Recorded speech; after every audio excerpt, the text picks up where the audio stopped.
नमस्कार दोस्तों, आपका स्वागत है हमारे चैनल में स्टडी विद शार्विल सिंह में।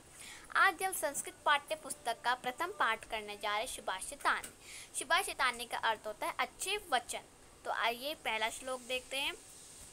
पृथ्व्यां त्रीणि रत्नानि जलमन्नं सुभाषितम् मूढ़े पाषाण खंडेषु रत्न संज्ञा विधेयते। पृथ्व्याम का अर्थ है पृथ्वी पर, मूढ़े का अर्थ होता है मूर्ख हो गया। तो देखिए सबसे पहले पृथ्व्याम पृथ्वी पर, त्रीणि अर्थात तीन, रत्नानि रत्न, जलम अन्न, सुभाषितम जल है, अन्न है और सुभाषितम में अच्छे वचन है।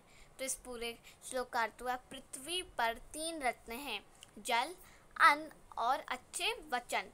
मूढ़े पाषाण खंडेशु, मूढ़े का अर्थ है मूर्खों के द्वारा, पाषाण खंडेशु पत्थरों के टुकड़े, रत्न संज्ञा विधेयते रत्न के नाम समझते हैं, अर्थात मूर्खों के द्वारा पत्थर के टुकड़े को रत्नों का नाम समझते हैं। अब आइए आगे चलते हैं। सत्यं धारते पृथ्वी, पृथ्वी सत्य को ही धारण करती, सत्यं अर्थात सत्य से। सत्यं तपते रवि, सत्य से ही रवि अर्थात सूर्य तपता है। सत्यं वाति वाश्च, सत्य से ही वायु बहता है, वाति का अर्थ है बहना। सर्वे सत्य प्रतिष्ठम, सभी, सर्वे अर्थात सभी सत्य पे ही प्रतिष्ठम में अर्थात स्थित हैं।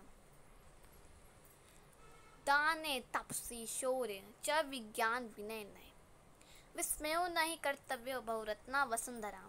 दाने का अर्थ है दान, शौर्य का अर्थ है साहस व बहादुरी, और च का अर्थ होता है और, विज्ञान है विनय नय, विज्ञान और नीति में विस्मय कभी आश्चर्य नहीं करना चाहिए। ये परमात्मा की देन है और ये वसुंधरा में बहुरत्नों में से एक रत्न है। वसुंधरा का अर्थ होता है पृथ्वी, बहुरत्नों का अर्थ होता है कई रत्न, अर्थात ये बहुरत्नों में से एक रत्न है। दान, तपस्या, शौर्य और विज्ञान, नीति, इसलिए हमें कभी भी इनमें आश्चर्य नहीं करना चाहिए। अब चौथा श्लोक देखते हैं। सधीरेव साहसीत सदैव कुर्वती संगीतम। सधीरेव का अर्थ होता है सज्जन लोगों के साथ हमें बैठना चाहिए, साहसित अर्थात बैठना चाहिए। सदैव सज्जन लोगों के साथ ही अच्छी संगति करना चाहिए, अच्छी बातें करना चाहिए। सदैव विवादम अर्थात सज्जनों के साथ ही झगड़ना चाहिए। मैत्री च और मित्रता करनी चाहिए। ना सदैव क्वचिदाचरेत, और कभी भी असज्जन लोगों के साथ कोई सा भी व्यवहार हमें नहीं करना चाहिए। अब अगला श्लोक देखते हैं, पांचवा श्लोक।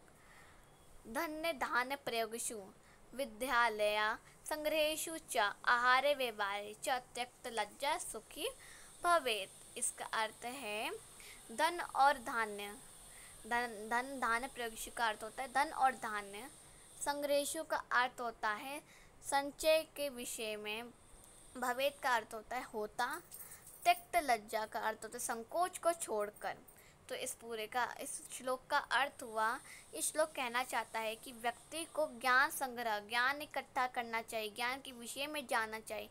आहार और तथा व्यवहार के विषय में हमें कभी भी संकोच नहीं करना चाहिए। आइए अब आगे बढ़ते हैं। तो ये हमारा अंतिम श्लोक है और ये छठा श्लोक है। क्षमावशी कीर्ति लोके क्षमाय किम न साध्यते शांति खडक करे यश किम करिष्यति दुर्जना।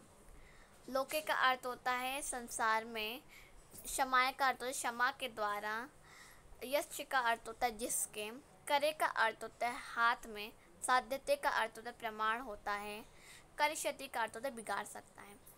तो छठा तथा अंतिम श्लोक में क्षमा के महत्व के बारे में कहा गया है। पृथ्वी में क्षमा वशीकरण है। जिस व्यक्ति के पास क्षमा रूपी हथियार है उसका दुष्ट या कोई कुछ बिगाड़ नहीं सकता है। तो ये देखिए, ये हमने आज अच्छे वचन पढ़े। सुभाषितम हमने चैप्टर पढ़ा संस्कृत का, जिसमें बहुत ही अच्छे श्लोक बताए गए हैं। अगर आपको वीडियो अच्छी लगे लाइक, सब्सक्राइब, शेयर जरूर करिएगा वीडियो को। धन्यवाद।